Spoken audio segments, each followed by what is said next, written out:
స్వామీజీ,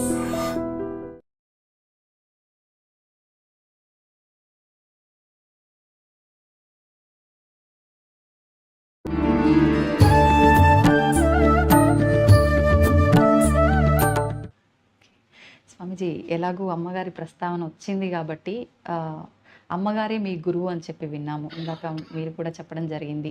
మేనత్త, యోగిని మేనత్త గారి గురించి కూడా, వాళ్ళ గురించి మీ మాటల్లో ఒక 2 మాటలు.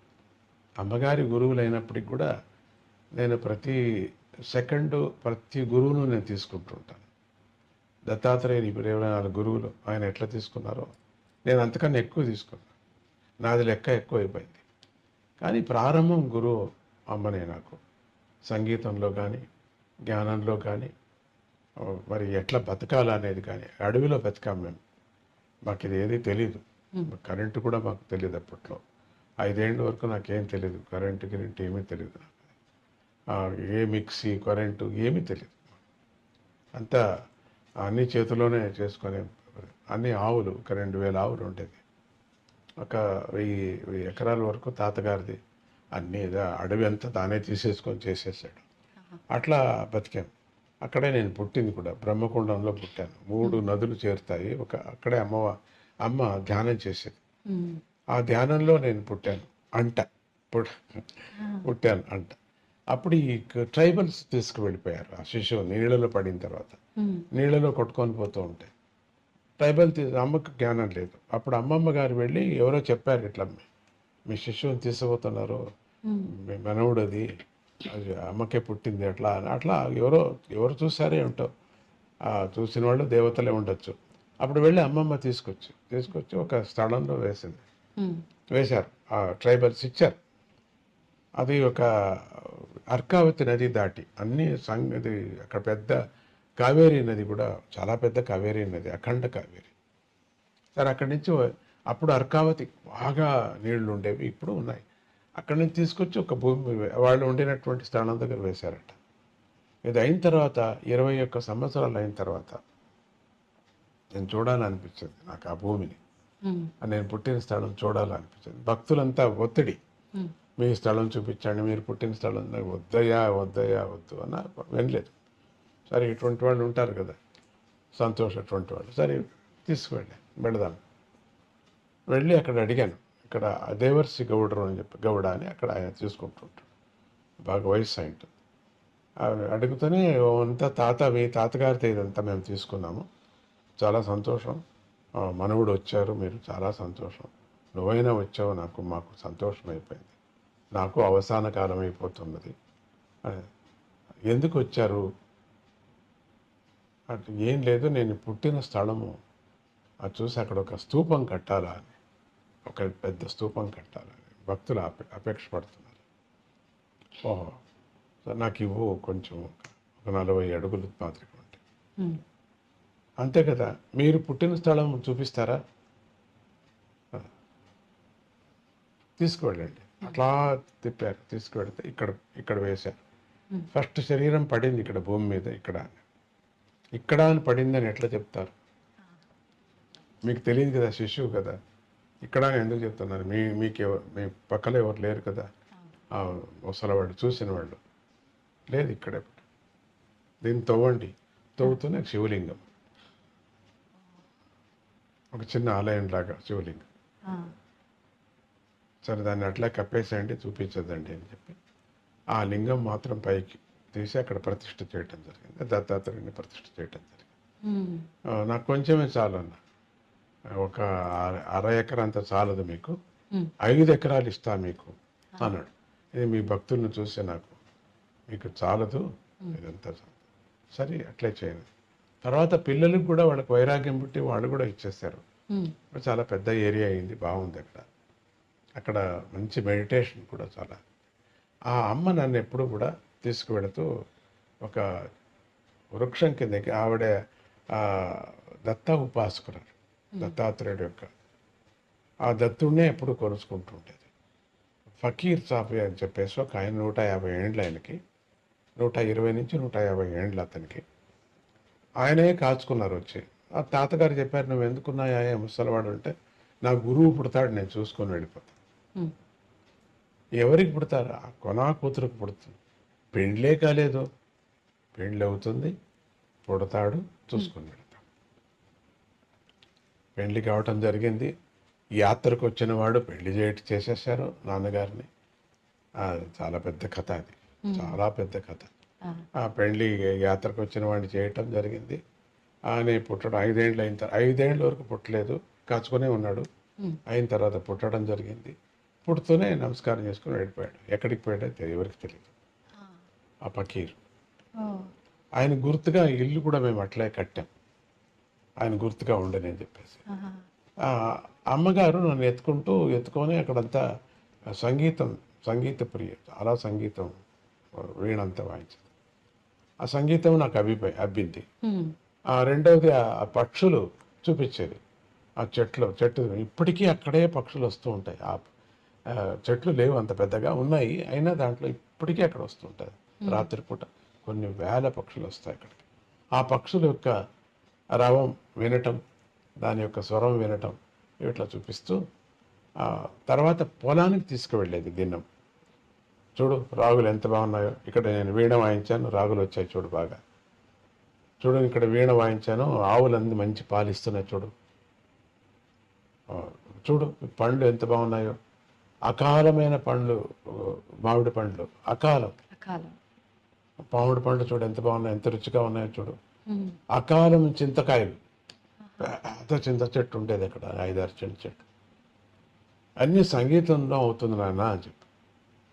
సంగీతం మీద మీరు అమ్మ ఆ రాగులు, మరి వరి కూడా ఉండేది, వరి తర్వాత ఈ చింత చెట్లు, మామిడి పండ్లు, పూల చెట్లు కూడా దండిగా ఉంటాయి, పూలు ఇవన్నీ చాలా ఎంత బాగున్నాయమ్మా. దీన్ని మనుషుల మీద ఎందుకు ప్రయోగం చేయకూడదు? నాకు 5 ఏళ్ళు అంతే, 4.5 ఏళ్ళు. మాటలు వచ్చే మాటలు అంతే, వచ్చిపోయే మాటలు. నువ్వు చెయ్యి అన్నారు, నీకు అది అబ్బుతుంది అన్నారు, అంతే. అది ఉపదేశం. నీకు అబ్బుతుంది, నువ్వు చెయ్యి అన్నారు. మనం ఎందుకు మనుషుల మీద చేయకూడదు? ఈ చెట్ల మీద, ఆవుల మీద చేసే బదులు మనుషుల మీద కూడా ఎందుకు చేయకూడదు? మంచి బాగా అవుతుంది కదా వాళ్ళకి, చేయవచ్చు. అది రాగరాగణి విద్య అని మహావిద్య అది. అది దీంట్లో చిదంబరంలో ఒక లైబ్రరీ, కుంభకోణం లైబ్రరీలో ఆ పుస్తకం ఇప్పుడు అంతా మాయమైపోయింది. అది తాళాపత్ర గ్రంథంలో ఉండేటువంటి రాగరాగణి విద్య. ఆ విద్యను ఎట్లనో అమ్మకి తెలుసు, ఎందుకంటే వాళ్ళ తాత ముత్తాత వాళ్ళంతా అక్కడి నుంచి వచ్చిన వాళ్ళు. అది చెప్పుకొచ్చిందమ్మ, రాగరాగణి విద్య నోటుతో, రాయటం ఏమీ లేదు, భాగవతం అంతా రాసింది, పుస్తకంలో రాసుకుంది తన కన్నడం లాంగ్వేజ్లో. ఆ రాగరాగణి విద్య నోటుతో చెప్పింది నాకు. 5 ఏళ్లకు ఏమి పోయింటుంది బుర్రలో తెలియదు, అంత ఎంత పోయిందో అంత. సో అందుకని ఆ రాగరాగణి విద్య అబ్బటము అప్పుడే, దీన్ని చేయటం. మరి ఈ పక్షులు యొక్క స్నేహం నాకు రావటం అక్కడ, ఎందుకంటే గగన చరాలు అయిన తర్వాత మనుషులు అవుతారు. అందుకని ఉత్తమ మనుషులు కావాలా అనే ఒక దృష్టితో పక్షులకు ఆహారం పెట్టండి అంటుంటా. మన కుటుంబంలోనే పుడతారు వాళ్ళు. మనం ఏమైనా మంచి ఆహారం పుడితే మంచి పిల్లకాయ పుడతాడు, మంచి పిల్లగా పుడుతుంది, మన ఇంట్లోనే పుడుతుంది. మన బంధువులుగా ఒక పక్షిని చూసామంటే మనం, అది బంధువుగా పుడుతుంది. ఇది నియమం ఇది. ఒక కాకిని చూస్తే, ఒక గద్దను చూస్తే మన దగ్గర పుడుతుంది, అది మన వంశంలో పుడుతుంది, అది తప్పదు. అది అంటే రుణానుబంధ రూపేణ అని చెప్పి అంటారు కదా స్వామీజీ, ఇది దాని కిందకే వర్తిస్తుంది అంటారు. ఆ దృష్టి దోషం మీద దృష్టి పాతం అంటారు దాన్ని, దృష్టిపాతం మీద వచ్చేస్తుంది అది. అది రుణం అనేది. గాడిది కూడా మన ఇంట్లో పుట్టచ్చు, అది వేరే. కానీ ఇది ఎక్కువ అక్కడి నుంచి కాదు, తక్షణం పుట్టేది పక్షి నుంచి మనిషి పుడతాడు. సో మనం ఎప్పుడు ఆహారం వేస్తున్నాం మన ఇంట్లోనే పుడుతుంది, మంచిగా పుడుతుంది. ఒకవేళ వేరే చోట పుట్టినా పర్వాలేదు, మనకి దాని ప్రశ్న వద్దు. మంచిగా పుట్టని, మంచిగా ప్రజలు కాని అనే దృష్టితో పక్షులను సాకమని చెప్తున్నారు. నాదాన్ని వినండి, సూదింగ్ నాదం. రాత్రిపూట పడుకునేటప్పుడు మంచి నాదం వింటే హాయిగా నిద్ర వస్తుంది. మరి ఇంకేది మనం ఏది తాపత్రయాలు పడాల్సిన పని లేదు. నిద్ర మంచిగా ఉంటే పొద్దున బాగా మనం మాట్లాడతాం, లేకపోతే తిక్కగా ఉంటుంది.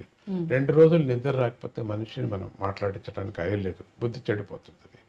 అది పరమాత్ముడు ఇచ్చినటువంటి గిఫ్ట్. ఎవరైనా గొరకబెట్టి పడుకున్నారంటే నేను నమస్కారం చేస్తాను, వాళ్ళకి అదృష్టం. గొరక పెడుతున్నాడని తిట్టను నేను, వాళ్ళ యోగం అది అని, వాళ్ళ యోగం. లేకపోతే అట్లా రాదు వాళ్ళకి అది. అంత గొరక పెట్టి నిద్ర అనేది ఎవరికి కష్టం వచ్చేది. అట్లా గాఢ నిద్రపోతున్నారంటే ఎంతో అదృష్టము చేసుకున్నారు కాబట్టే అది రోగం కాదు. అది కొద్దిగా ఉండవచ్చు ముక్కులో, కానీ రోగం కాదు.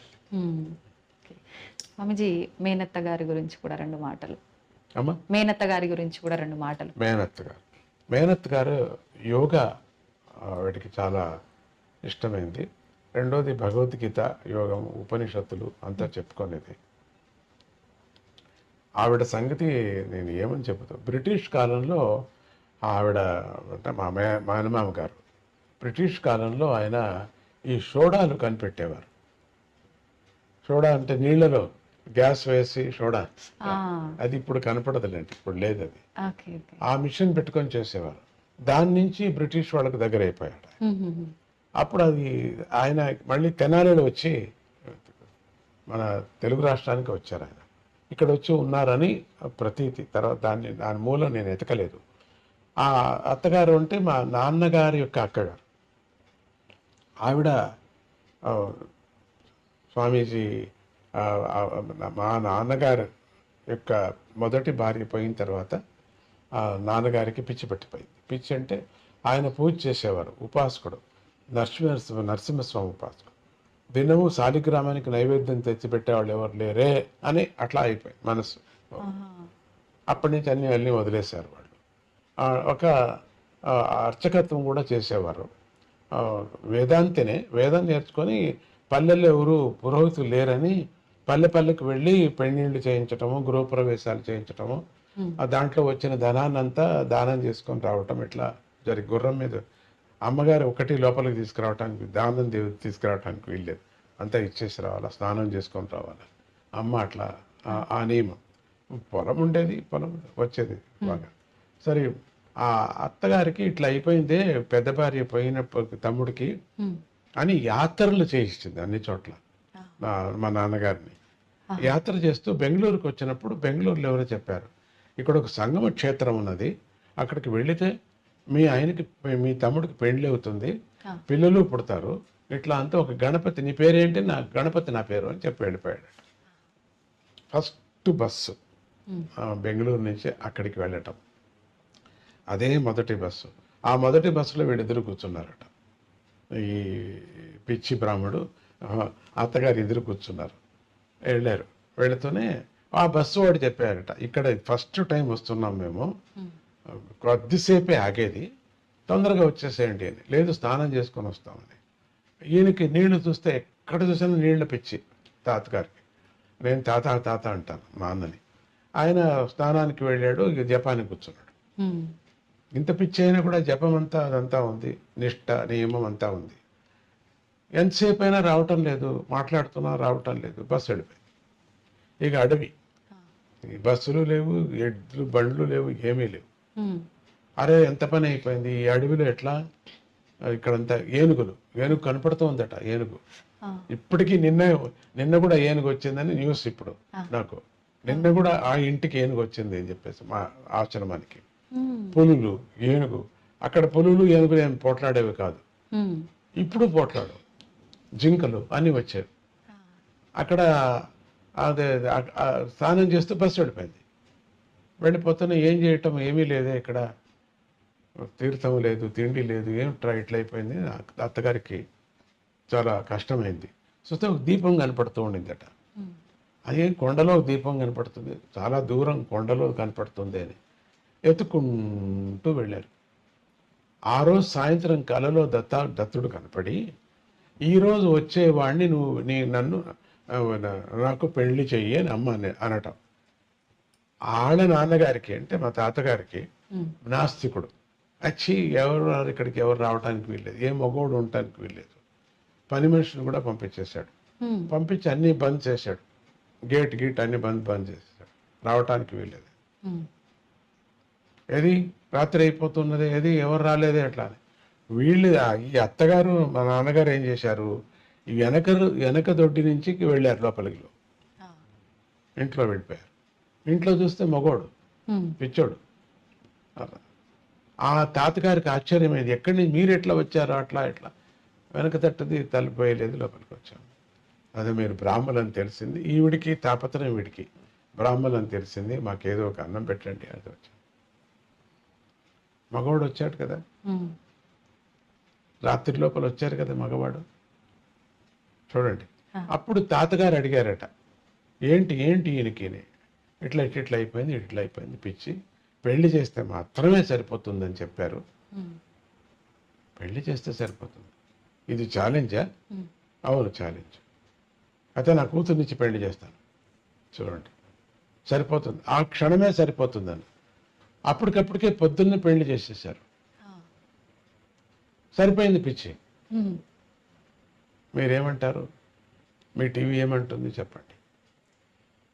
సరిపోయింది పిచ్చి, సరిపోయింది. షాక్ అవుతాం స్వామీజీ. అది మా మేనత్త గారి యొక్క కృషి. ఆవిడ కూడా కొంచెం చిన్న ఉపాసకురాలు.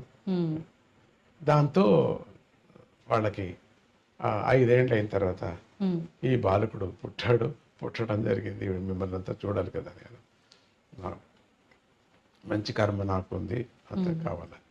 సో అట్లా మా మేనత్ గారి యొక్క తర్వాత ఆవిడ దగ్గరే నేను కొన్ని రోజులు పెరిగాను. మళ్ళీ చక్రం అంతా వేరే వేరే అయిపోయింది. పొద్దుటూరులో నేను పెరిగా. పొద్దుటూరులో ఎక్కడ పెరిగా, ఒక చిన్న ఆలయంలో, శివాలయంలో. ఇల్లు లేదు మాకు, శివాలయంలో స్టోర్ రూమ్ ఉంటుంది కదా, దాంట్లో పెరిగా. అక్కడ పెట్టుకుంది అమ్మ, అదే మేనత్ గారు. మా అమ్మ పోయిన తర్వాత అక్కడ మధుకర భిక్ష చేశా. 8 ఏళ్ళకి వెళ్ళటం, 8 ఏళ్ళకి వెళ్ళి అన్నం తీసుకురావటం, దాన్ని తీసుకొచ్చి ముందు తట్టు, శివాలయం ముందు తట్టు ఉండిన కొంటివాడు గుడ్డివాడికి అంత పంచి ఇంత తినటం, స్కూల్కి పరిగెత్తడం. ఈవిడ మడుగు మాకు ఏమీ పెట్టేదే కాదు, చేసేదే కాదు, తనకు మాత్రం చేసుకోలేదు. భిక్ష మాత్రం మాకు అంతే. నా చెల్లెలు నా జతలో ఉండింది, వరలక్ష్మి ఇంత అని చెప్పేసి. అట్లా ఇంకొక పిల్లని చిక్కమ్మ గారు తీసుకువెళ్ళారు, మమ్మల్ని ఇద్దరిని వదిలేశారు. అందరూ బంధువులు ఎవరు ముట్టలేదు మమ్మల్ని. వరలక్ష్మి నాతోనే తీసుకువెళ్ళి, అత్తగారు పోయి నా దగ్గర ఉండండి, నేను ఆడపిల్లకి మాత్రం అన్నం పెడతాను, నీకు మాత్రం పెట్టను, నువ్వు మధుకర భిక్షకు వెళ్ళాల్సిందే. అప్పుడు ఒక 8 ఏళ్ళు మధుకర భిక్ష. చాలా పెద్ద పెద్ద పండితులు వాళ్ళు. దాంట్లో ఒక ఆయన నాకు తెలుగు టీచర్, సోమసుందర శర్మ అని చెప్పేసి, అక్కడికి ఒక పెద్ద డాక్టర్, వీళ్ళందరూ ఇంటికంతా వెళ్ళాను. అక్కడి నుంచి తీసుకురావటం అన్నాన్ని. సాయంత్రం పూట అంగడికి వెళ్ళి 4 అణాలు తీసుకొచ్చి ఫీజు లేని వాళ్ళకు ఫీజు కట్టడం. సో అత్తగారు నేర్పించారు, ఫీజు లేని వాళ్ళకు ఫీజు కట్టాలా, నువ్వు కుంటివాళ్ళకు గుడ్డివాళ్ళకు అన్నం పెట్టాలా, మిగిలితే నువ్వు తినాలా, మళ్ళీ స్నానం చేసుకొని స్కూల్కి వెళ్ళాలా, మళ్ళీ స్కూల్ నుంచి వచ్చి నువ్వు ఇట్లా 4 అణాలు వసూలు చేసుకోవాలా, ఇట్లా ఫీజు లేని వాళ్ళకి కట్టాలా, మున్సిపల్ స్కూల్లో చదవాలా. ఈ విధంగా మాకు పుస్తకాలు లేవు, ఏమీ లేవు, కరణం విశ్లేషణ పేపర్స్ మీద నువ్వు రాసుకోవాలా. సాయంత్రం పూట ఒక హోటల్కి వెళుతూ ఉంటే, ఆయన సాధుప్పయ్య అని పిలిచేవారు నన్ను, సాధుప్పయ్య అని, న్యూయారీ భవన్ హోటల్. అక్కడికి వెళ్ళి నన్ను పొద్దున్నే వెళ్ళి నన్ను దీంట్లో మీద గల్లా మీద కూర్చోబెట్టాడు. ఆ రోజంతా మంచి వ్యాపారం. నేను వెళ్ళని రోజు చాలా గౌలపడేవారు ఆయన, సాధుప్పయ్య వర్లే అంత. 2 హోటల్స్ ఉండేది. పొద్దుటూరు కథ అని చెప్తున్నాను. అక్కడ ఈ మేనత్ గారు వండినటువంటిది. అప్పుడే మేనత్ గారు నాకు భగవద్గీత, యోగము, మణి వైద్య శాస్త్రం, అంటే ఈ మాణిక్యాలతో సంబంధించినటువంటి క్రిస్టల్స్, మినరల్స్ ఆవిడికి అంతా తెచ్చిపెట్టుకోండింది. ఎక్కడ అంతా అటక నుంచి అన్ని దింపి దానిల మీద ప్రయోగం, మణిశాస్త్రము, మినరల్ శాస్త్రము ఆవిడ నేర్పించింది నాకు. అది మరి యోగము, హఠయోగం, చాలా హఠయోగము, ఇవన్నీ క్రియాయోగంతో పాటు ప్రాణాయామంతో పాటు అన్ని నేర్పించినటువంటి